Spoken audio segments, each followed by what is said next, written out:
আজকে রায়ান মার্টিনের যে সেমিস্টার ওয়ানের মডেল কোশ্চেন সেট ওয়ানের পার্ট 2 সেটা শুরু করছি।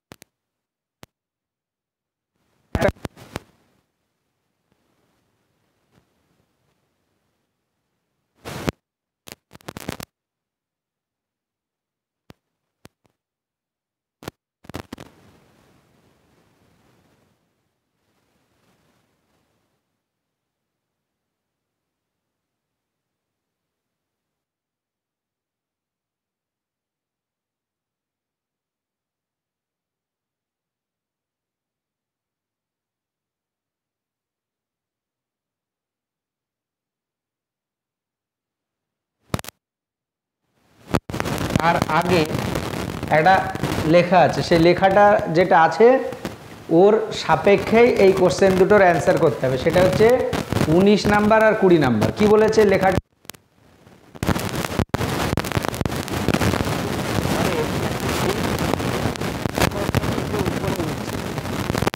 উপরে ওঠার সময় 1350 গ্রাম ইন্টু কিছুক্ষণ পর দড়ির টান কমে 1000 গ্রাম ইন্টু নিউটন হয়। এরপর লিফটটি ওর প্রাথমিক অবস্থান থেকে 25 মিটার উপরে গিয়ে থামে। ঠিক আছে, দেওয়া হচ্ছে দেখো 1 গ্রাম ইন্টু নিউটন, সেটা সমান কত? 9.8 নিউটন। দেখো কোন উচ্চতায় সুতোর টান পরিবর্তিত হয় সেই উচ্চতাটা নির্ণয় করতে বলেছে। আর মিটার পার সেকেন্ড এককে লিফটের সর্বাধিক গতিবেগ কত। তাহলে ভালো করে ব্যাপারটা একটু দেখো। তাহলে 19 নম্বরের যে অঙ্কটা করব তার আগে যেটা দেওয়া আছে সেটা যদি আমরা দেখি। লিফট বলতে তুমি ধরে নাও কোনো এটা একটা লিফট যেটাকে আস্তে আস্তে কী করা হচ্ছে? উপরে তোলা হচ্ছে। ঠিক আছে, তাহলে একটা এরকম লিফট আছে, এটা ধরে নাও লিফট। এই লিফটটাকে উপরে তোলা হচ্ছে। এখানে আমরা দেখব যে কি কি বল কাজ করছে। তাহলে দেখো লিফটটা যে ভর, সেই ভর বলে দিয়েছে কত? 1200 কেজি। তাহলে তার যে ওজন, সেই ওজন এমজিটা কী হবে? নিচের দিকে কাজ করবে। আর প্রথমে দেখো উপরের দিকে যে টানটা কাজ করছিল সেই টানটা হচ্ছে কত? 1350 নিউটন। তাহলে উপরে যে টানটা কাজ করছে সেটাকে আমরা ধরে নিচ্ছি কত? টি। সেটা কোশ্চেনে বলে দিয়েছে 1350 নিউটন। এবার দেখো যেহেতু টানটা ওই লিফটার ওজনের থেকে বেশি, তাহলে নিশ্চয়ই সে একটা ত্বরণ নিয়ে কী হবে? উপরের দিকে উঠবে। তাহলে আমরা ত্বরণটা পেয়ে যাব। তাহলে দেখো এখানে যদি আমরা ত্বরণটা ক্যালকুলেশন করি, সেই ত্বরণ আমরা A1 দ্বারা প্রকাশ করছি। তাহলে দেখো যেহেতু উপরে উঠছে তার মানে টিটা বড় আর এমজিটা ছোট। তাহলে এখান থেকে একেবারে যদি আমরা করি তাহলে টি মাইনাস এমজি বাই কী হবে? ওই লিফটার ভর এম। ঠিক আছে, তার আগে যদি তুমি লেখো ইকুয়েশান, দেখো টি মাইনাস এমজি এটা সমান কী হবে? M A. আমরা জানি যে কোনো একটা বস্তুর উপরে প্রযুক্ত যে লব্ধি বল সেটা সমান হয় বস্তুর ভর ইন্টু ত্বরণ। এখানে দেখো উপরের টান টি আর নিচে ওজন এমজি। লব্ধি বল টি মাইনাস এমজি এটা সমান এম এ। দেখো টি এর ভ্যালু হচ্ছে 1350 আর এমজির ভ্যালু হচ্ছে, আচ্ছা ওটা 1350 জিএন আছে, তাহলে ইন্টু 9.8 হবে। তাহলে ইন্টু 9.8 মাইনাস 1200 ইন্টু 9.8 বাই নিচে হচ্ছে কত? 1200। ঠিক আছে, তাহলে দেখো এখানে 9.8টা যদি আমরা কমন নিই তাহলে 1350 থেকে যদি 1200 বাদ দিই তাহলে এটা আসবে 150 আর নিচে দেখো কত আছে? 1200। ঠিক আছে, তাহলে এটা যদি দশমিক তুলে দিই তাহলে এখানে একটা 10 হয়ে গেল। এই শূন্য কাটছে। আর দেখো 98 ইন্টু 15 বাই কত? 1200, তাই তো? তাহলে এইটা ক্যালকুলেট করলে একটা ভ্যালু আসবে। তাহলে এইটার মান তোমরা কি করবে? ক্যালকুলেশন করবে 98 ইন্টু 15 বাই কত? 1200। ঠিক আছে, এটা হচ্ছে কার ভ্যালু? ওই এ যে ত্বরণ নিয়ে উপরে উঠবে সেই ত্বরণটার ভ্যালু। আচ্ছা দেখো, তারপরে টান টিটা কত হয়ে গেছে? 1000 নিউটন, মানে এত দূর উঠলো, দিয়ে তারপরে টানটা কমে গেছে। তার মানে এই লিফটটা আরও কিছু দূর, ধরো এতটা উঠলো, ওঠার পরে কি হলো? সে থেমে গেল। তাহলে দেখো, একেবারে শুরুতে যখন স্থির অবস্থায় থেকে বলেছে, তাহলে শুরুতে তার যে বেগ, সেই বেগটা কত হবে? 0। আর লাস্টে এখানে যে বেগ, সেটাকে আমরা ভি ড্যাশ ধরে নিচ্ছি, এই বেগটাও দেখো কী হবে? 0 হবে। ঠিক আছে? দেখো বলেছে 25 মিটার উপরে গিয়ে থামে। তার মানে এই যে টোটাল, এই টোটাল উচ্চতাটা যেটা আসবে সেটা হচ্ছে 25 মিটার, তাই তো? তাহলে দেখো, প্রথমে একটা নির্দিষ্ট উচ্চতা পর্যন্ত সে ত্বরণ নিয়ে গেল, আমরা ধরে নিচ্ছি এইটা। তাহলে এইটা যেটা উঠলো, সেই উচ্চতাটাকে আমরা S1 ধরছি, আর এটাকে ধরছি কত? S2। ঠিক আছে? তাহলে দেখো, প্রথমে টান বেশি আর ওজনটা কম, তাহলে উপরে ত্বরণ নিয়ে উঠলো, তারপরে দেখো কী হবে? মন্দন হবে তার। তাহলে নিচের দিকে মন্দন যেটা, সেই মন্দন যদি আমরা A2 ধরি, তাহলে A2 দেখো আগে টিটা বড় ছিল, এবার দেখো mgটা বড়। তাহলে পরের ক্ষেত্রে mg মাইনাস টি, এটা লব্ধি বল, আর তাকে ভর দিয়ে ভাগ করে দিলাম, মন্দন পাবো আমরা। তাহলে এটা দেখো 1200 ইন্টু 9.8 মাইনাস 1000 ইন্টু 9.8 বাই কত?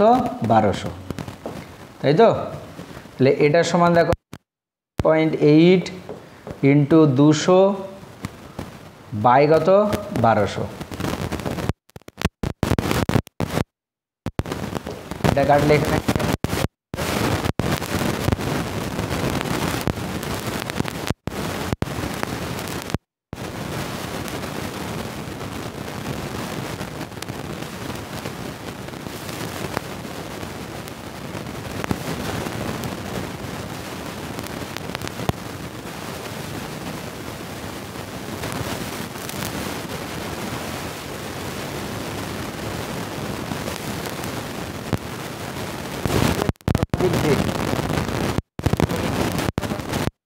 ত্বরণ নিয়ে উঠলো, এখানে টানটা ধরো 1000 হয়ে গেল,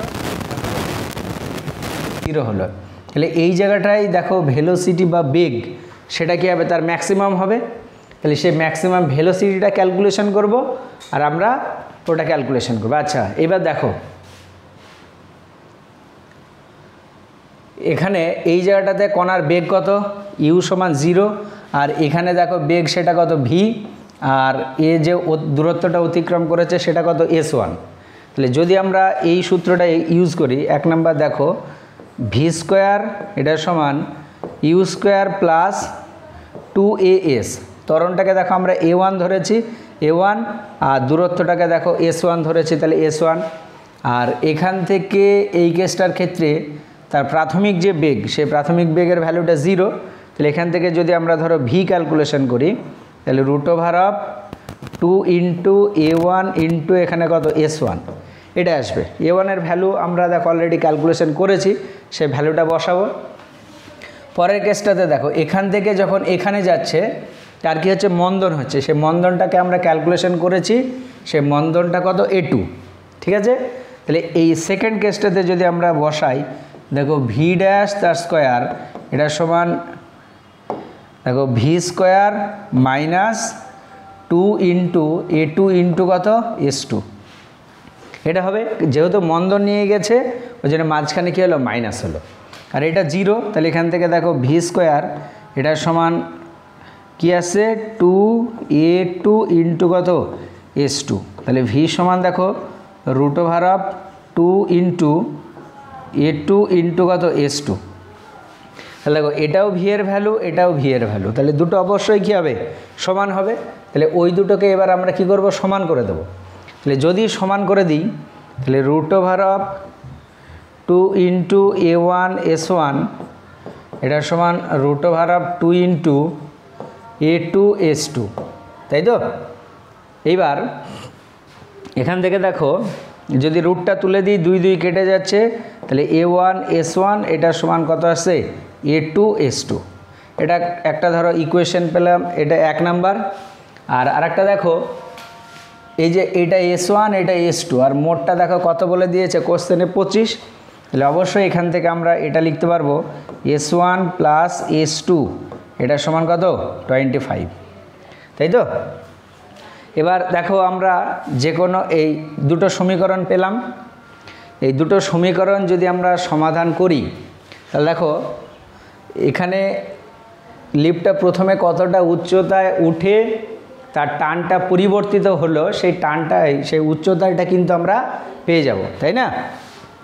এখানে দেখো যেটা ক্যালকুলেশন করতে বলেছে কোন উচ্চতায় সুতোর টান পরিবর্তিত হয় আর মিটার পার সেকেন্ড এককে লিফটের সর্বাধিক বেগ, তাহলে সর্বাধিক বেগ দেখো কত V1।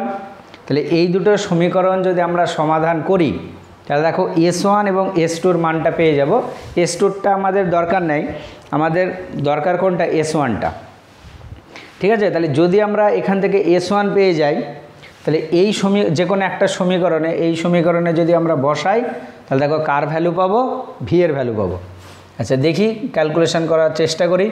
তাহলে এখান থেকে দেখো আচ্ছা A1 এর ভ্যালুটা ক্যালকুলেশন করতে হবে। A1 এর ভ্যালু দেখো এটা আছে 98 × 15/1200, তাহলে 98 × 15 কত 1200 ইন্টু এখানে কত S1 এটা সমান A2, A2-র ভ্যালু দেখো অলরেডি আমরা পেয়ে গেছি,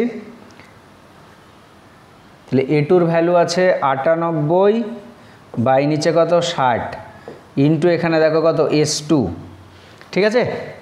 আচ্ছা তাহলে এখানে দেখো যদি আমরা কাটি 98 কেটে যাচ্ছে, এখানে এই জিরো একটা জিরো কাটছে আর 6 20 120 হয়, তাহলে এটা হচ্ছে 20 আর এখানে 15, তাহলে এখান থেকে দেখো আলটিমেট S2 সমান যেটা আমরা পাবো S2 এটা সমান কত আসছে উপরে 15 আর নিচে 20, তার মানে 3/4 S1, ঠিক আছে। তাহলে S1টা পেয়ে গেলাম, এই S1-এর ভ্যালুটা এই সমীকরণে S2-র ভ্যালুটা বসিয়ে দেবো।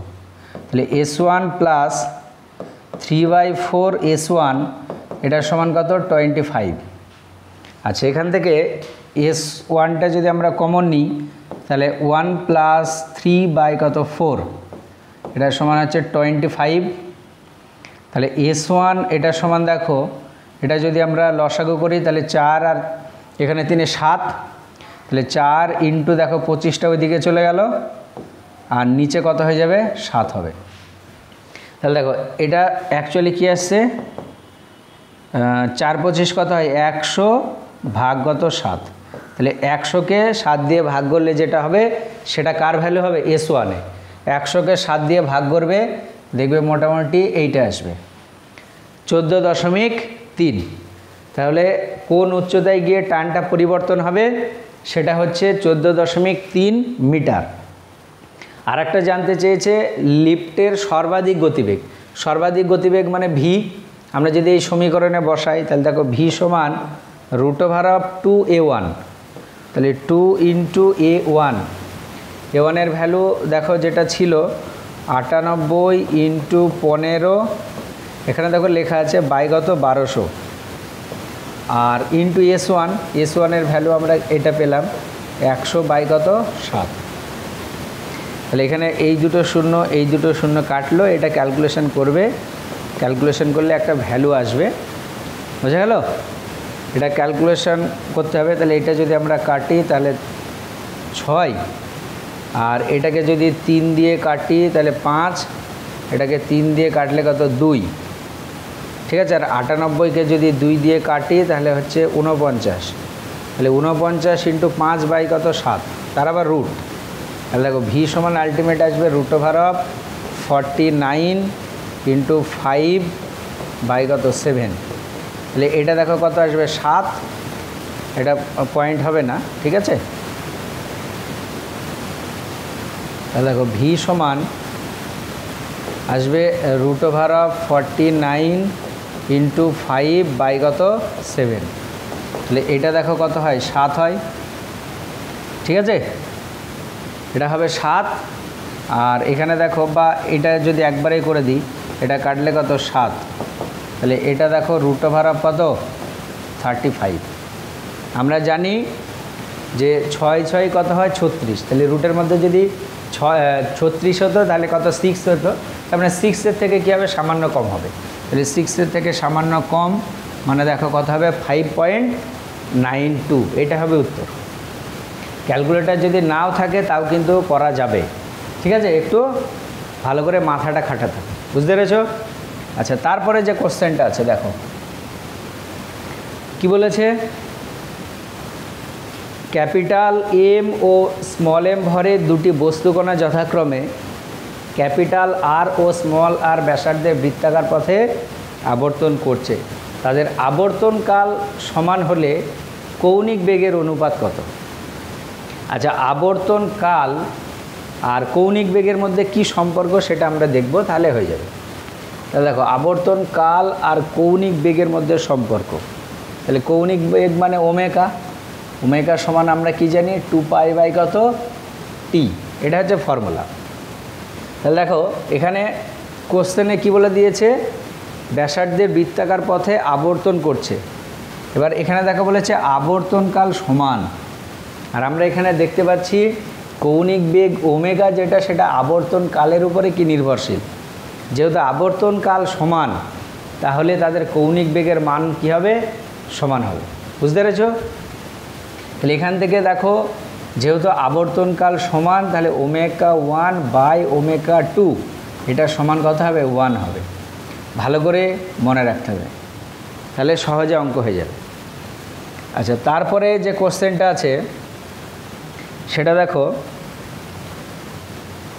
কি বলেছে, 1000 কেজি ভরের একটি গাড়ি ঘর্ষণহীন রাস্তায় কি করছে, যাচ্ছে, ভালো করে দেখো, ঘর্ষণহীন রাস্তায় 90 মিটার ব্যাসার্ধের একটি ব্যাংকিং করা বাঁকে মোড় নিচ্ছে, তাই তো, ব্যাংকিং করা আছে, তাহলে ব্যাংকিং কোণটাও বলে দিয়েছে সেটা কত 45 ডিগ্রি, তাহলে ব্যাংকিং কোণ 45 ডিগ্রি হলে গাড়ির দ্রুতি কত হবে, তাহলে এটার ক্যালকুলেশন করার সরাসরি একটা ফর্মুলা আছে, আমরা কি জাস্ট সেই ফর্মুলাতে বসিয়ে দেব। ফর্মুলাটা আশা করছি তোমাদের সবার মনে আছে, যদি মনে না থাকে তাহলে আমি লিখে দিচ্ছি, তোমরা এই ফর্মুলাটা কি করবে ভালো করে মনে রাখবে, জাস্ট এই ফর্মুলাতে বসাবে, ঠিক আছে? ফর্মুলাটা হচ্ছে ভিএম সমান, দেখো ভিএম দিয়ে একটা ফর্মুলা আছে, ম্যাক্সিমাম ভেলোসিটি, তার যে ফর্মুলা সেটা হচ্ছে ভিএম, এটা সমান RG into mu plus tan theta by 1 minus mu tan theta, পুরোটার পাওয়ারে হচ্ছে কি হাফ। এটা হচ্ছে ব্যাংকিংযুক্ত কোনো রাস্তার ক্ষেত্রে কোনো একটা গাড়ি যদি যায় তাহলে তার ম্যাক্সিমাম ভেলোসিটির কি ফর্মুলা। এবার এই যে কোশ্চেন, সেই কোশ্চেনে দেখো সব কিছু কি বলা আছে, জাস্ট আমরা মানগুলো বসিয়ে দেবো, তাহলে দেখো কি আসছে, ভিএম, দেখো তাহলে এইটা পাওয়ারে হাফ মানে কি রুট, আমরা সেই ভ্যালুটা বসাবো, আর হচ্ছে কি ব্যাসার্ধ সেটা কত বলেছে 90, আর জি এর ভ্যালু দেখো দেওয়া আছে কত 10 ইন্টু এটা দেখো মিউ প্লাস ট্যান থিটা, যেহেতু ঘর্ষণহীন এখানে বলে দিয়েছে ঘর্ষণহীন কোনো একটা রাস্তা, তাহলে এটা 0, এটা দেখো কত ট্যান 45 ডিগ্রি বাই নিচে 1 মাইনাস 0 ইন্টু ট্যান 45 ডিগ্রি, ঠিক আছে? এবার দেখো এটা ট্যান 45 আছে, তার মান কত হয় আমরা জানি 1 হয়, তাহলে এখান থেকে দেখো ভিএম এটা সমান আলটিমেট আসছে √() কত 900, তার মানে দেখো উত্তর কত হবে 30 মিটার পার সেকেন্ড, এটা উত্তর। তাহলে এই যে ফর্মুলা, এই ফর্মুলাটা কিন্তু তোমাদেরকে ভালো করে মনে রাখতে হবে। তাহলে এখানে উত্তর কোনটা আসছে 30 মিটার পার সেকেন্ড, বোঝা গেল? তারপরে যে প্রবলেমটা আছে সেটা দেখো কি বলেছে, এম ভরের একটি বস্তু ন্যূনতম কত বেগে আর ব্যাসার্ধের একটি বৃত্তাকার অভিলম্ব লুপে ঢুকলে লুপটি সম্পূর্ণ করতে সক্ষম হবে। তাহলে দেখো এরকম একটা অভিলম্ব বৃত্তাকার পথ, এখানে একটা বেগ দেওয়া হলো, সেই বেগটা কত হলে এই জায়গাটাতে কি পৌঁছাতে পারবে। তোমরা কার্যক্ষমতা শক্তি চ্যাপ্টারে দেখেছো যে কোনো এই জায়গাটায় কোনো একটা কণার বেগ ইউ আর এখানে যদি কণাটার বেগ ভি হয়, তাহলে সর্বাধিক বিন্দুতে যদি সুতোর টান শূন্য হয়, তাও কণাটার এই সর্বাধিক বিন্দুতে বেগ ভি এটা সমান যদি √g/r হয়, তাও কি হবে, ওই বস্তুকণাটা উলম্ব বৃত্তাকার পথে ঘুরতে পারবে। আর সন্ধিবেগ যদি বজায় থাকে, মানে উপরের বেগটা যদি √g/r হয়, তাহলে নিম্ন বিন্দুর যে বেগ ইউ তার ফর্মুলা হয় √5g/r। এটা হচ্ছে ফর্মুলা। ওখানে দেখবে ম্যাথামেটিক্যালি প্রমাণ, থিওরিতে নিশ্চয় তোমরা পড়েছো, যারা দেখোনি তারা ভিডিও দেখে নেবে অবশ্যই। তাহলে এইখানকার বেগ, এই জায়গাটার বেগটা যেটা, সেটাকে বলা হয় ক্রিটিক্যাল ভেলোসিটি বা সন্ধিবেগ, সেটার মান কত হয় √g/r। দেখো লুপটি সম্পূর্ণ ঘুরতে পারবে, তাই তো, ঘুরতে পারবে মানে এই জায়গাটায় বেগ g/r হবে, আর এইখানে যে বেগ তখন তার মানের রাশিমালা হয় √5g/r। এবং আরেকটা মনে রাখবে, এই সর্বনিম্ন বিন্দুতে যে সুতোটা থাকবে, সেই সর্বনিম্ন বিন্দুতে সুতোর টানটা হবে ওই বস্তুটার যে ওজন, সে ওজনের কত গুণ, 5 গুণ। এটা ভালো করে মনে রাখবে, এটাও কিন্তু এক্সামে আসতে পারে। আচ্ছা, তারপরে যে কোশ্চেনটা আছে কি বলেছে, কোনো বস্তুর গতিশক্তি 0.1% বৃদ্ধি পেলে তার ভরবেগে শতকরা বৃদ্ধি কত হবে। আচ্ছা, ভরবেগ আর গতিশক্তির মধ্যে যে সম্পর্ক, সেটা আগে আমাদেরকে জানতে হবে। দেখো এখানে গতিশক্তির পরিবর্তনটা বলে দিয়েছে 1%, তাহলে তার ভরবেগের শতকরা বৃদ্ধি কত হবে। দেখো আমরা জানি ভরবেগ p এটা সমান হয় √2mk, যেখানে mটা হচ্ছে ভর আর kটা হচ্ছে কি গতিশক্তি। ঠিক আছে, তাহলে এবার এটাকে আমরা এইভাবে লিখতে পারবো, p সমান 2m ইন্টু k, পুরোটার পাওয়ারে হাফ, তাহলে এটার হাফ থাকলো আর এটার পাওয়ারে আলাদা করে হাফ লিখে দিলাম। আমাদের কি ভরবেগের শতকরা বৃদ্ধি নির্ণয় করতে বলেছে। তাহলে এখান থেকে যদি আমরা এইভাবে করি ∆p/p ইন্টু 100, এটা সমান, দেখো এই টোটাল রাশিটা যেহেতু ধ্রুবক, তাহলে তার কোনো পরিবর্তন হবে না। তাহলে এটাকে আমরা এইভাবে লিখতে পারবো হাফ ইন্টু ∆k বাই কত k ইন্টু 100। দেখো প্রথম চ্যাপ্টারে আমরা যেটা করেছিলাম ত্রুটি ক্যালকুলেশান, সেটাই অ্যাপ্লাই করে দিচ্ছি। তাহলে 1/2 ইন্টু গতিশক্তির যে পরিবর্তন, সেটা কোশ্চেনে বলে দিয়েছে কত 0.1%। তাহলে 0.1, তাকে যদি তুমি 2 দিয়ে ভাগ করো, তাহলে আসবে 0.05%। তাহলে যদি গতিশক্তি 0.1% বৃদ্ধি পায়, তাহলে ভরবেগের বৃদ্ধি হবে 0.05%। বোঝা গেল। তারপরে যে কোশ্চেনটা আছে, দেখো এফ সমান একটা ভেক্টর বলে দিয়েছে, এফ সমান হচ্ছে 2i cap plus 15j cap plus 6k cap অত নিউটন। ঠিক আছে, বলের অধীনে গতিশীল হওয়ায় ওয়াই অক্ষ বরাবর 10 মিটার যাওয়ার জন্য বল দ্বারা কৃতকার্যের পরিমাণ হবে। তাহলে দেখো বল দেওয়া আছে, সরণ যেটা, সেই সরণটা কত বলেছে, দেখো ওয়াই অক্ষ বরাবর 10 মিটার। তাহলে যেহেতু ওয়াই অ্যাক্সিস বরাবর গিয়েছে, তাহলে সরণের মান কত হচ্ছে 10, আর ওয়াই অ্যাক্সিস বরাবর গিয়েছে, ওই জন্য এখানে কী হলো জে ক্যাপ। তাহলে দেখো ওয়ার্ক ডান ডাব্লু, এটা সমান আমরা কি জানি F.S। লেফের জায়গায় দেখো 2i cap plus 15j cap plus 6k cap dot, এখানে দেখো কত আসছে 10j ক্যাপ।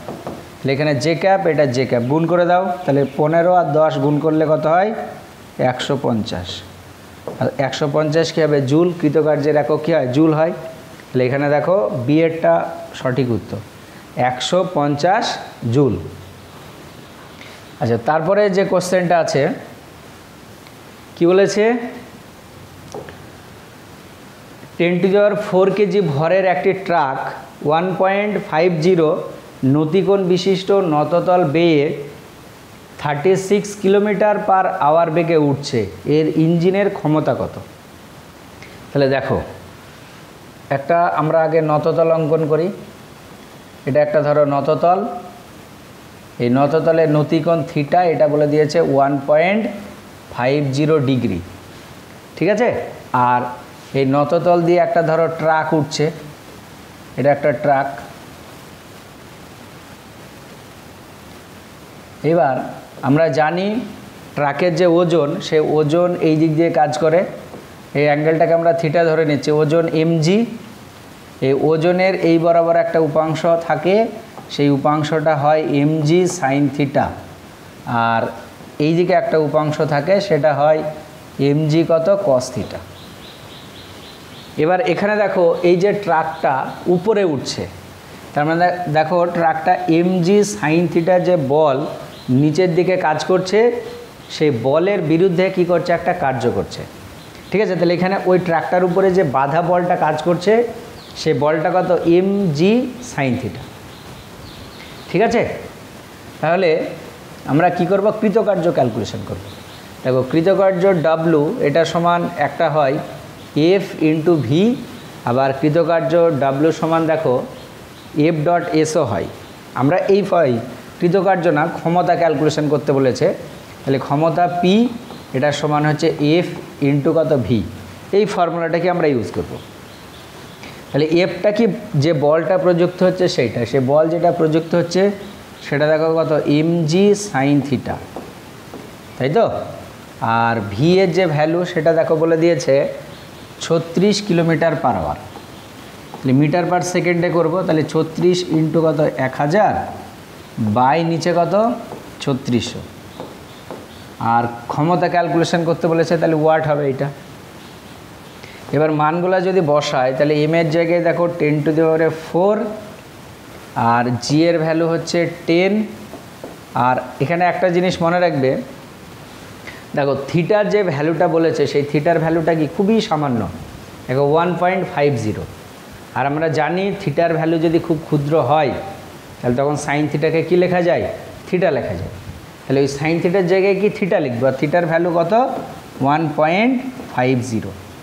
আর এটা দেখো যদি কেটে দিই আমরা, তাহলে এটা কত হবে 10, কত ওয়াট। এখানে যদি এটাকে তুলে দিই, তাহলে এখানে দেখো 100, তাহলে একটা শূন্য কাটলো, একটা কাটলো, তাই তো। তাহলে এটা কত আসছে 15, আর এখানে দেখো ইন্টু 10⁻⁵ কত 5, কত কি ওয়াট। আর কোশ্চেনে দেখো সব কি দেওয়া আছে, কিলো ওয়াটে দেওয়া আছে। আচ্ছা, ক্ষমতা পি এটা সমান কিলো মানে 1000 দিয়ে ভাগ, তার মানে অ্যাকচুয়ালি এটা কত আসবে, 1000 দিয়ে যদি আমরা ভাগ করি, তাহলে দেখো ইন্টু এখানে 1000 দিয়ে ভাগ করলে তোমার দেখো 100 হয়ে যাবে, এত তোমার কিলো ওয়াট হয়ে যাবে, অত কিলো ওয়াট। তাহলে এটা সমান আসছে 1500 কিলো ওয়াট। দেখি অপশানে আছে, কিন্তু অপশানেই নাই, 1500 কিলো ওয়াট। আচ্ছা, ক্যালকুলেশনটা একবার চেক করা যাক। তাহলে বল যেটা প্রযুক্ত হচ্ছে mg সাইন থিটা, আর ভেলোসিটি ভি 36 কিলোমিটার/আওয়ার, ঠিক আছে। ভর 10⁴ কেজি, আর জি এর ভ্যালু 10, সাইন থিটার ভ্যালু 1.50, ঠিক আছে। যেহেতু থিটার ভ্যালু খুব ক্ষুদ্র, ওই জন্য আমরা সাইন থিটাকে থিটা লিখে দিলাম, ইন্টু এটার ভ্যালু আসলো 10, দশমিকটা তুলে দিলে এখানে 100, দুটো শূন্য কেটে গেল, তাহলে এখানে 15, আর এখানে একটা 10 আছে, তাই তো। ঠিকই তো আছে ক্যালকুলেশন, এটাই তো হচ্ছে, এটা তো অপশানে নেই। তোমরা আরেকবার ভ্যালুগুলো ঠিকঠাক বসিয়ে ক্যালকুলেশন করবে, আশা করি মনে হচ্ছে প্রসেস ঠিকই আছে, অ্যান্সার ভুল থাকতে পারে, এটাই আসবে, ঠিক আছে। আর এরপরে যে প্রবলেমটা আছে, সেই প্রবলেমটা আমরা চলে যাব। দেখো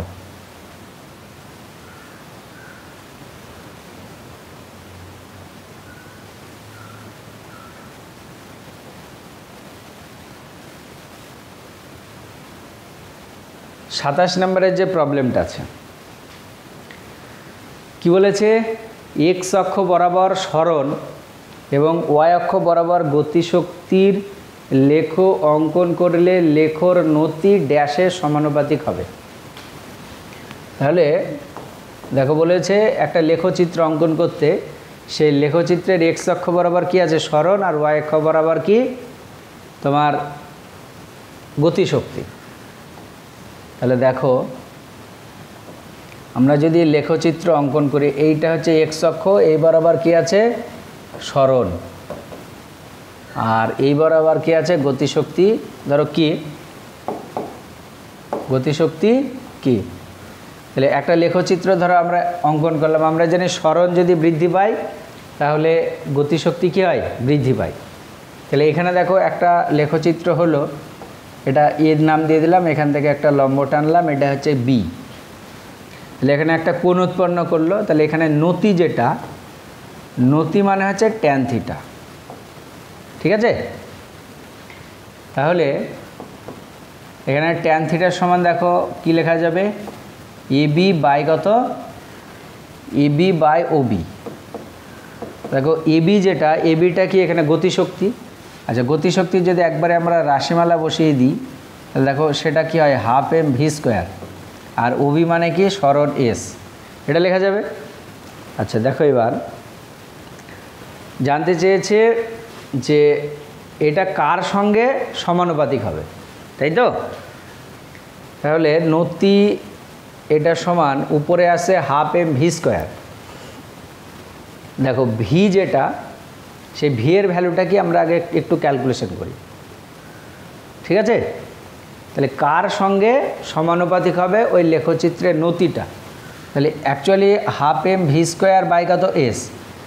আচ্ছা, এসের জায়গায় যদি আমরা ভ্যালুটা বসাই তাহলে দেখো হাফ ইন্টু এম ইন্টু ওখানে দেখো ভি স্কোয়ার, সরণ মানে আমরা জানি, দেখো সরণ এস এটার সমান আমরা জানি, সরি বেগ ভি এটার সমান আমরা কি জানি, সরণ বাই সময়, তাই তো। তাহলে যদি সরণের জায়গায় বসাই দেখো কি আসবে, ভিটি আসবে। সরণ এস ইকাল টু কত, ভিটি। তাহলে এসের জায়গায় ভিটি বসিয়ে দিলাম, তাহলে একটা ভি কেটে গেল, তাহলে এটার সমান কি আসছে, হাফ ইন্টু এম। আচ্ছা, উপরে কি দেখছে, ভি, আর নিচে টি। এবার আবার আমরা সাধারণত ত্বরণ এ এটার সমান কি জানি, ভি বাই টি জানি। যদি প্রাথমিক বেগ যদি ধরো 0 হয় তাহলে ত্বরণ এ সমান কত, ভি বাই টি, তাহলে ভি সমান এটি। তাহলে যদি আমরা এই ভি এর জায়গায় ওই মানটা বসাই তাহলে ভি এর ভ্যালু কি বসাচ্ছি, এ ইন্টু টি, আর নিচে একটা টি আছে, তাহলে টি কেটে গেল। তাহলে নতি আলটিমেট যেটা আসছে হাফ ইন্টু এম ইন্টু কত, এ। এবার দেখো হাফ ইন্টু এম, এটা একটা কি ধ্রুবক রাশি, যেহেতু এটা ধ্রুবক রাশি তাহলে এখান থেকে আমরা এটা লিখতে পারবো, ওই লেখচিত্রের যে নতি, সেই নতিটা ত্বরণের সঙ্গে কি সমানুপাতিক। তাহলে দেখো এখানে সঠিক উত্তর হবে কোনটা, বি, এইটা। তাহলে এটা ভালো করে একটু মনে রাখার চেষ্টা করবে যে গতিশক্তি আর সরণের মধ্যে যদি লেখচিত্র অঙ্কন করা হয়, সেই লেখচিত্রের যে নতি সেটা কিন্তু ত্বরণকে নির্দেশ করবে বা ত্বরণকে সূচিত করবে, ঠিক আছে। আচ্ছা, এরপরে যে কোশ্চেনটা আছে দেখো 28 নম্বরের কি বলেছে, 5 কেজি ভরের একটি বস্তুকে 64 সেন্টিমিটার উঁচু থেকে কোনো স্প্রিংয়ের গদির উপর ফেলা হলো। স্প্রিংয়ের বল ধ্রুবক অত হলে গদিটি কতটা সংকুচিত হবে। আচ্ছা দেখো, এরকম টাইপের অঙ্ক এর আগে আমি কার্যক্ষমতা শক্তি চ্যাপ্টারতে দেখবে করেই দিয়েছিলাম। তাহলে জাস্ট তুমি ধরে নাও গদি বলতে ওখানে একটা স্প্রিং দেওয়া আছে, তাহলে এটা স্প্রিং, আর এখানে একটা উচ্চতা থেকে একটা বস্তু পড়লো, এই বস্তু যেটা পড়লো তার ভর এম সমান কত, 5 কেজি, আর ও 64 সেন্টিমিটার উপর থেকে কি পড়েছে। তাহলে স্প্রিংটা কতটা সংকুচিত হবে, তুমি ধরে নাও স্প্রিংটাকে এক্স পরিমাণে সংকুচিত হবে। থিওরিটা ভালো করে মনে রাখবে। দেখো যখন এম ভরের বস্তুটা 64 সেন্টিমিটার উপরে আছে তাহলে নিশ্চয়ই তার মধ্যে কি একটা পোটেনশিয়াল এনার্জি বা স্থিতিশক্তি সঞ্চিত আছে। এবার যখনই ওটা স্প্রিংয়ের উপর পড়বে স্প্রিংটা সংকুচিত হবে, মানে স্প্রিংয়ের একটা স্থিতিশক্তি তখন বা পোটেনশিয়াল এনার্জি তার ভিতরে স্টোর হবে, যেটাকে বলা হচ্ছে ইলাস্টিক পোটেনশিয়াল এনার্জি। তাহলে ওই উপরে যে ভরটা আছে সেই ভরটার গ্র্যাভিটেশনাল পোটেনশিয়াল এনার্জিটা স্প্রিংয়ের ইলাস্টিক পোটেনশিয়াল এনার্জিতে কী হবে, ট্রান্সফার হয়ে যাবে। তাহলে ওর যে তোমার মহাকর্ষীয় স্থিতিশক্তি এর তোমার যেটা স্থিতিস্থাপক স্থিতিশক্তি তার সঙ্গে সমান হবে। তাহলে এক্স পরিমাণে যদি সংকুচিত হয় তাহলে ওর দেখো গ্র্যাভিটেশনাল পোটেনশিয়াল এনার্জি mgh আর স্প্রিংয়ের ইলাস্টিক পোটেনশিয়াল এনার্জির ফর্মুলা হয় কত, হাফ কে এক্স স্কোয়ার। এটা অবশ্যই কী হবে, সমান হবে। সমান করে দিলাম আমরা। এবার এখান থেকে এক্সের ভ্যালু ক্যালকুলেট করব। এম এর ভ্যালু দেখো বলে দিয়েছে কত, 5, আর জি এর ভ্যালু আমরা সুবিধার জন্য 10 ধরে নিচ্ছি, আর এইচ এর ভ্যালু এটা বলেছে সেন্টিমিটারে, তাহলে মিটার করে নিলাম। এটা হলো হাফ ইন্টু কে, কে এর ভ্যালু দেখো কত, 2450, 2450 ইন্টু এখানে দেখো কত, এক্স স্কোয়ার। আমাদেরকে এখান থেকে এক্সের ভ্যালু কি ক্যালকুলেশন করতে হবে। তাহলে দেখো এক্স স্কোয়ার এটা সমান কি আসছে, 2 ইন্টু 5 ইন্টু 10 ইন্টু 0.64, আর এটা দেখো নিচে চলে আসবে 2450। আচ্ছা, এটা যদি তুলে দিই তাহলে এখানে কি হয়ে গেল, একটা 100, এই শূন্য কি কেটে গেল। তাহলে দেখো এটাকে যদি কাটা হয় তাহলে কত হবে, 20, 20কে 2 দিয়ে কাটলে কত, 10। ঠিক আছে, এটাকে যদি 2 দিয়ে কাটি তাহলে কত আসছে, 32, আর এটাকে 2 দিয়ে কাটলে 5। তাহলে আলটিমেট আসছে 32 বাই কত, 245 ইন্টু এখানে কত, 5। এত কী হবে, মিটার। কিন্তু দেখো অপশান যেগুলো আছে উত্তরে, যেগুলো দেখো সব সেন্টিমিটারে দেওয়া আছে। তাহলে সেন্টিমিটারে যদি আমরা করি, আবার কনভার্ট করি, তাহলে এটা 100 দিয়ে গুণ হয়ে যাবে। 100 দিয়ে যদি গুণ করি তাহলে এটা দেখো কত হচ্ছে, 20। তাহলে এখানে দেখো এটা 32 দোকানে 64, 640 বাই কত, 245। এটা হবে উত্তর। ঠিক আছে, তাহলে এতটা পরিমাণে কি হবে, সংকুচিত হবে। এটা একটু ক্যালকুলেটারে বসাবে। আচ্ছা, এটা যেটা আসবে তার আবার কি করতে হবে, রুট করতে হবে। বুঝতে পেরেছো, এটা স্কোয়ার আছে, এটা যেটা আসবে তার আবার কি করতে হবে, রুট করতে হবে, তবেই অ্যান্সার আসবে। অ্যান্সারটা 5 মতো আসতে পারে। দেখো ক্যালকুলেশন করবে তোমরা একটু, যেটা আসছে সেই ভ্যালুগুলো সব বসিয়ে দিয়ে কি করবে, ক্যালকুলেশন করবে, দিয়ে যেটা সঠিক উত্তর আসবে সেটা এখানে লিখবে। আমার কাছে ক্যালকুলেটর নেই, ওই জন্যে টোটালটা দায়িত্ব হচ্ছে তোমাদের। ক্যালকুলেটর তোমাদের কাছে আছে, ক্যালকুলেটরে বসিয়ে ক্যালকুলেশন করবে। আচ্ছা, তারপরে যে প্রবলেমটা আছে দেখো 29 নাম্বার কি বলেছে,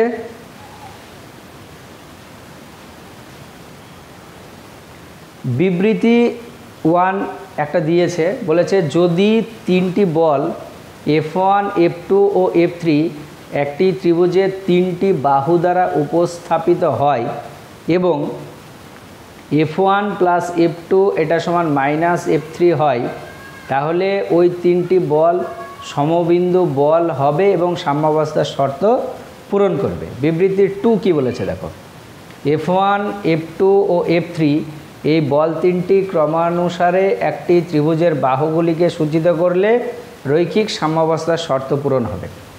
দেখো ভালো করে দেখো যে আমরা যখন কোনো একটা বস্তুর সাম্যাবস্থার শর্ত পড়েছিলাম, সেখানে ছিল যে 3টি বলের ক্রিয়ায় কোনো একটা বস্তু যদি সাম্যাবস্থায় থাকে, বা 3টি বলের ক্রিয়ায় কোনো একটা বস্তু সাম্যাবস্থায় থাকবে যদি ওই 3টে বলকে একটা ত্রিভুজের ক্রমান্বয়ে গৃহীত 3টে বাহু দ্বারা কী করা যায়, সূচিত করা যায়। তার মানে দেখো এটা ঠিক। আর 3টে বাহু দ্বারা যদি সূচিত করা যায় তাহলে দেখো আলটিমেট এটাকে লেখা যাবে F1 প্লাস F2 প্লাস কত, F3, এটা সমান কত, 0। তাহলে দেখো দ্বিতীয় যে কন্ডিশনটা দিয়েছে যে তাদেরকে একটা ত্রিভুজের 3টে ক্রম অনুসারে গৃহীত বাহু দ্বারা কি সূচিত করা যাচ্ছে, তার মানে এইটা লেখা যাবে, আর এইটা যদি লেখা যায় তাহলে ওইটা হবে। তার মানে দেখো এখানে বিবৃতি 1 এবং বিবৃতি দুটোই কী হবে, সত্য হবে। তাহলে এখানে এই সিটা দেখো উত্তর হবে, যে বিবৃতি 1 ও বিবৃতি 2 উভয়ই কি সত্য। আচ্ছা, তারপরে যে কোশ্চেনটা আছে 30 নাম্বার, কি বলেছে, একটি গ্যাস ভর্তি বেলুন কিছুটা উচ্চতায় স্থির হয়ে ভাসছে, বেলুনটির এই সাম্যাবস্থা হলো। দেখো আমরা জানি সাম্যাবস্থা হচ্ছে 3 প্রকারের, একটা হচ্ছে সুস্থির, একটা অস্থির, আর একটা নিরপেক্ষ। তাহলে সুস্থির সাম্যাবস্থা হচ্ছে কোনো একটা বস্তুকে ধরো সাম্যাবস্থা থেকে যদি সামান্য পরিমাণে সরিয়ে দেওয়া হয় তাহলে সে কি আবার আগের অবস্থানে ফিরে আসবে, বা নতুন জায়গায় গিয়ে কী হবে, সাম্যাবস্থায় থাকবে, তাই তো? সেখানে আবার নতুন একটা সাম্যাবস্থাকে তৈরি করবে। এবার ধরো একটা গ্যাস ভর্তি বেলুন আকাশে উঠছে, তাহলে একটা নির্দিষ্ট উচ্চতায় সে সাম্যাবস্থায় আছে, তাকে যদি তুমি নিচে টেনে, সামান্য নিচে টেনে কী করলে, ছেড়ে দিলে, তাহলে সে কি ওই জায়গাটায় স্থির অবস্থায় থাকবে? থাকবে না। তাহলে যেহেতু নতুন অবস্থায় সে সাম্যাবস্থায় থাকছে না, তার মানে এর যে সাম্যাবস্থাটা হবে সেটা কী হবে, একটা অস্থির সাম্যাবস্থা হবে। তাহলে এটার সঠিক উত্তর হচ্ছে এর সাম্যাবস্থাটা কি, অস্থির সাম্যাবস্থা। আচ্ছা, তারপরে 31 নম্বরে যে কোশ্চেনটা আছে দেখো কি বলেছে, সুষম বেধের একটি বৃত্তাকার চাকতির ব্যাস 56 সেন্টিমিটার, চাকতির ধার ঘেঁষে 42 সেন্টিমিটার ব্যাসের একটি বৃত্তাকার অংশ কেটে নেওয়া হলে অবশিষ্ট অংশের ভরকেন্দ্রে সরণ হবে। এখানে ভারকেন্দ্র লিখেছে, অ্যাকচুয়ালি এটা হবে ভরকেন্দ্র। তাহলে ভরকেন্দ্রের যে সরণটা হবে সেটা ক্যালকুলেশন করতে বলেছে। তাহলে ভালো করে দেখো, এরকম একটা কি আছে, চাকতি আছে, বোঝা গেল? এইবার দেখো এই যে চাকতিটা আছে, সেই চাকতিটার ব্যাসার্ধ বলে দিয়েছে কত, 56 সেন্টিমিটার। এইবার এই চাকতির ধার থেকে একটা 42 সেন্টিমিটার কি করা হয়েছে, আর একটা অংশ কেটে নেওয়া হয়েছে, মানে এখান থেকে একটা ছোট্ট অংশ এরকম ধরো কেটে নেওয়া হলো।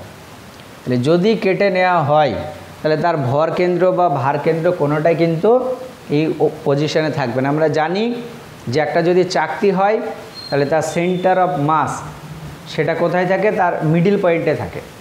এবার এই অংশটা যখনই ধরো আমরা কেটে নিলাম, তার মানে ওই অংশটা কী হয়ে গেল, ফাঁকা হয়ে গেল, তাহলে সেন্টার অফ মাসটাকে এইদিকে সরে আসবে।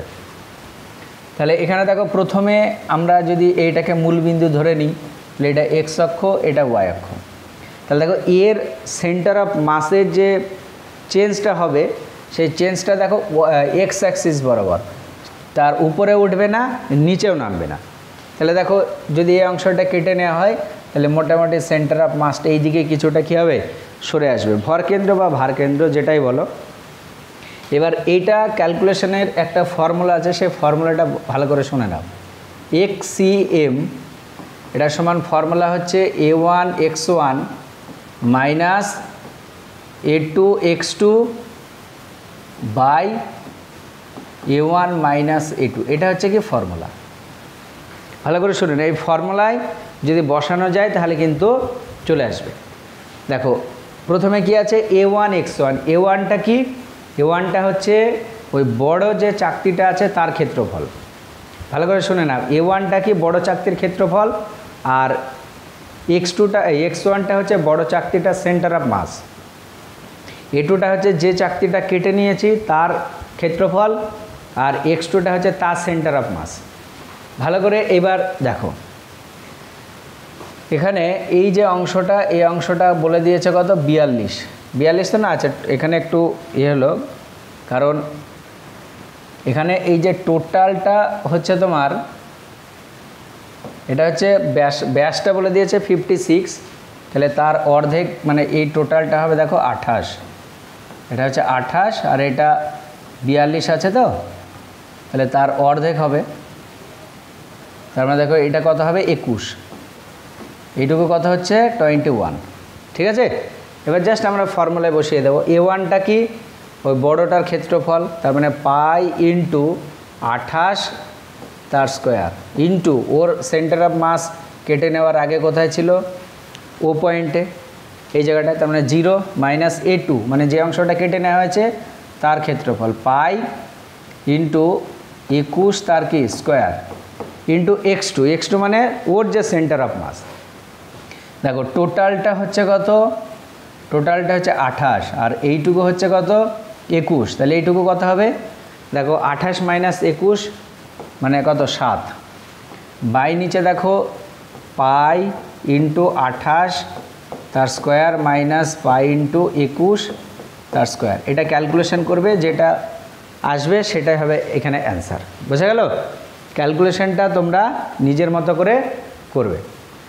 আচ্ছা দেখে আমি একবার ট্রাই করি ক্যালকুলেশন।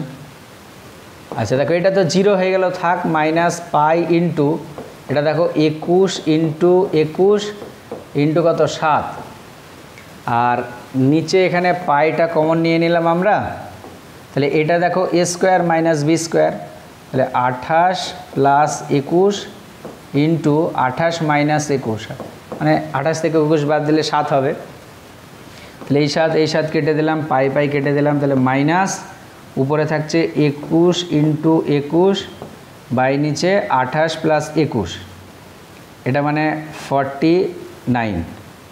ঠিক আছে, তাহলে এটাকে যদি আমরা 7 দিয়ে কাটি, 7 দিয়ে কাটলে 3, এটা 7 দিয়ে কাটলে 7, আর এটাকে যদি আমি 7 দিয়ে কাটে তাহলে 3, তাহলে মাইনাস 9 সেন্টিমিটার, মানে 9 সেন্টিমিটার এইদিকে সরে আসবে। এখানে সরে আসার কথাটা বলেছে, তাহলে কতটা সরে আসবে সেটা হচ্ছে 9 সেন্টিমিটার। তাহলে এটা হচ্ছে সঠিক উত্তর, 9 সেন্টিমিটার সে ওইদিকে কী হবে সরে আসবে। আচ্ছা তারপরে 32 নম্বরে যে কোশ্চেনটা বলেছে, অনুভূমিক তলে একটি বস্তু না পিছলে ঘুরছে এবং আবর্ত গতিশক্তি ও চলন গতিশক্তি সমান, বস্তুটি হলো। তাহলে দেখো আমরা জানি কোশ্চেন যেটা বলেছে আবর্ত গতিশক্তি আর চলন গতিশক্তিটাকে সমান করে দেব। চলন গতিশক্তির ফর্মুলা হচ্ছে হাফ এম ভি স্কোয়ার, আর আবর্ত গতিশক্তির ফর্মুলা হচ্ছে half I omega square, half I omega square. এখানে দেখো বস্তুটা কি সেটা জানতে চেয়েছে, তাহলে আমরা তার জড়তা ভ্রামকটা ক্যালকুলেশন করব। তাহলে দেখো এটা half into M into V square, এটা সমান half I into omega, omega মানে আবার দেখো ভি বাই আর হয়, তাহলে ভি স্কোয়ার বাই কত আর স্কোয়ার, ভি স্কোয়ার কাটছে, হাফ হাফ কাটছে, তাহলে আই সমান দেখো কত এম আর স্কোয়ার হয়, তাই তো? তাহলে এম আর স্কোয়ার কার জড়তা ভ্রামক? এম আর স্কোয়ার হচ্ছে তোমার রিংয়ের জড়তা ভ্রামক। একটা রিং তার জড়তা ভ্রামকের ফর্মুলা হচ্ছে কি হাফ এই শুধু এম আর স্কোয়ার।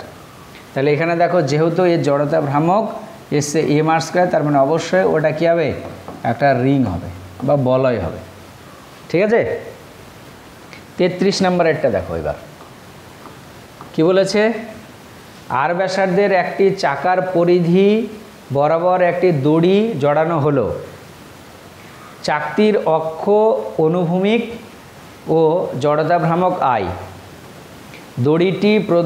দড়িটি দেখো বলে দিয়েছে দড়িটির ভর বা ওজন।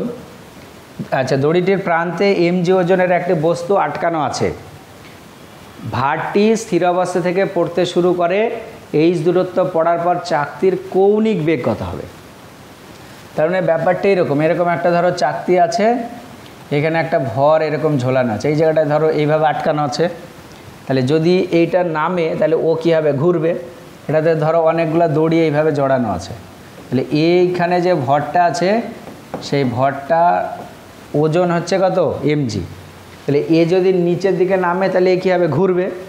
এবার কোশ্চেনে বলেছে এইচ পরিমাণে নামলে ওর কৌণিক গতিবেগ কত হবে। তাহলে এইচ পরিমাণ এখানে যখন ধরো এ আছে তার তো একটা স্থিতিশক্তি আছে, এইচ পরিমাণ যদি নামে তাহলে তার স্থিতিশক্তির একটা হ্রাস ঘটবে, তাহলে সেটা ওর কী হবে ওর গতিশক্তির সঙ্গে সমান হবে। তাহলে এ স্থিতিশক্তির হ্রাস যেটা হবে দেখো এমজিএইচ, এটা ওর গতিশক্তি যেহেতু ঘুরছে আর সেই সঙ্গে সঙ্গে কিছুটা নামছে, তাহলে এর শক্তি হবে half M V square plus এটা কত আসবে হাফ আই ওমেগা স্কোয়ার। তাহলে এখান থেকে আমরা কি করব ওমেগার ভ্যালুটা ক্যালকুলেশন করব। তাহলে দেখো এমজিএইচ বাম দিকে থাকলো, এখানে হাফটা যদি আমরা কমন নিয়ে নিই তাহলে এম ইন্টু ভি, ভি মানে ওমেগা আর, তাহলে ওমেগা স্কোয়ার আর স্কোয়ার প্লাস এটা দেখো 1/2, আচ্ছা হাফটা কমন নিয়ে নিয়েছি, তাহলে এটা দেখো কী আসছে আই ওমেগা স্কোয়ার, এটা আসবে। আচ্ছা এই 2 দিয়ে যদি গুণ করে দিই তাহলে 2mgh, এটা সমান ওখানে ওমেগা স্কোয়ারটা যদি কমন নিয়ে নিই তাহলে কি পড়ে থাকছে এম আর স্কোয়ার প্লাস কত আই, এখান থেকে ওমেগা স্কোয়ার এর ভ্যালু পেয়ে যাব আমরা। ওমেগা স্কোয়ার সমান আসছে 2mg ইন্টু এইচ বাই নিচে দেখো এম আর স্কোয়ার প্লাস কত আই, এখান থেকে দেখো ওমেগা, সেই ওমেগার ভ্যালু হবে √2mgh by M R square plus কত আই, তাহলে এটা হচ্ছে কৌণিক বেগ। দেখা যাক কোনটা আছে অপশান, √2mgh, এটা এম আর স্কোয়ার প্লাস, এটা তো কোনো অপশানেই নাই, তার মানে দেখো এইটা হবে, এই যেন মনে হচ্ছে একটু গন্ডগোল করেছে, এখানে 2টা হবে না আর এটা একটা আই হবে, তাহলে এটা হবে আই আর এই 2টা হবে না, এটা হচ্ছে সঠিক উত্তর। এটাতে দেখো 2mg plus I plus M R square, কিন্তু এটা রুটটা দেওয়া নেই, বা এটাও হতে পারে এটা যদি রুট থাকতো তাহলে তখন এটা হচ্ছে সঠিক উত্তর। তাহলে এটা সঠিক উত্তর হবে কোনটা, এইটা। এই রায়ান মার্টিনের বইয়ে কিছু কিছু কোশ্চেনের অ্যান্সার কিন্তু ভুল থাকে, ওই জন্য এটা একটু ভালো করে দেখবে। তারপরে যে কোশ্চেনটা বলেছে দেখো, নিরেট গোলকের যে কোনো ব্যাসের সাপেক্ষে জড়তা ভ্রামক, নিরেট গোলকে জড়তা ভ্রামকের ফর্মুলা ভালো করে মনে রাখবে, সেটা হচ্ছে 2/5 এম আর স্কোয়ার, এটা হচ্ছে কি নিরেট গোলক, আর ফাঁপা গোলক হলে ওই 2/3 এম আর স্কোয়ার, বোঝা গেল। তারপরে যে কোশ্চেনটা আছে, একটি অর্ধবৃত্তাকার রিংয়ের কেন্দ্রবিন্দুগামী এবং তলের সঙ্গে লম্ব অক্ষ সাপেক্ষে জড়তা ভ্রামক। আচ্ছা দেখো এখানে বলেছে রিং, আমরা একটু আগে দেখলাম একটা বড় যদি রিং হয় তাহলে তার জড়তা ভ্রামকের ফর্মুলা কি এম আর স্কোয়ার, তাই তো, একটা যদি বড় রিং হয়, কিন্তু এখানে যে রিংটা বলেছে অর্ধবৃত্তাকার রিং, তাহলে এর জড়তা ভ্রামকের ফর্মুলা কী হবে, হাফ এম আর স্কোয়ার, তাহলে এটা হবে উত্তর, বোঝা গেল। তাহলে এই দেখো মডেল কোশ্চেন সেট 1 সেটা কমপ্লিট হয়ে গেল। এরপরে মডেল কোশ্চেন সেট 2 সেটা নিয়ে আলোচনা করব, প্রত্যেকটা এমসিকিউ করিয়ে দেব। এখানে দেখো তোমাদের এই যে রায়ান মার্টিনের কোশ্চেন, সেখানে কিছু কিছু জায়গায় প্রিন্টিং মিস্টেক বা অ্যান্সারও কয়েকটা জায়গায় ভুল আছে, সেগুলো তোমরা একটু ভালো করে ক্যালকুলেশন করে দেখবে, বোঝা গেল। আর তোমরা কি ধরনের ভিডিও চাও সেটা অবশ্যই আমাকে কমেন্ট বক্সে জানাবে। অনেকে বলেছিল যে রায়ান মার্টিনের কোশ্চেন ব্যাংকের যে কোশ্চেনগুলো আছে সেগুলো সলভ করে দিতে, ওই জন্য আমি তাদের রিকোয়েস্টে এই ভিডিওটা করছি। আচ্ছা তোমাদের যদি কোনো জায়গায় বুঝতে অসুবিধা হয়, কোনো ভিডিও দরকার হয়, তাহলে সেটা অবশ্যই আমাকে কমেন্ট বক্সে জানাবে। এবং যারা আমার চ্যানেলটাকে এখনও সাবস্ক্রাইব করোনি, সাবস্ক্রাইব করে রাখো। ক্লাস 11-এর ফাইনাল পরীক্ষার আগে মোটামুটি কমপ্লিটভাবে মানে ফুল মার্কস যাতে পাওয়া যায় তার ভিডিও আমি কিন্তু আপলোড করে দেবো, ঠিক আছে। তোমরা ভিডিওগুলো কন্টিনিউয়াস দেখতে থাকো, যখন যে ভিডিওটা দেওয়া হবে তাহলেই সব কোশ্চেনের অ্যান্সার তোমরা কিন্তু দিতে পারবে।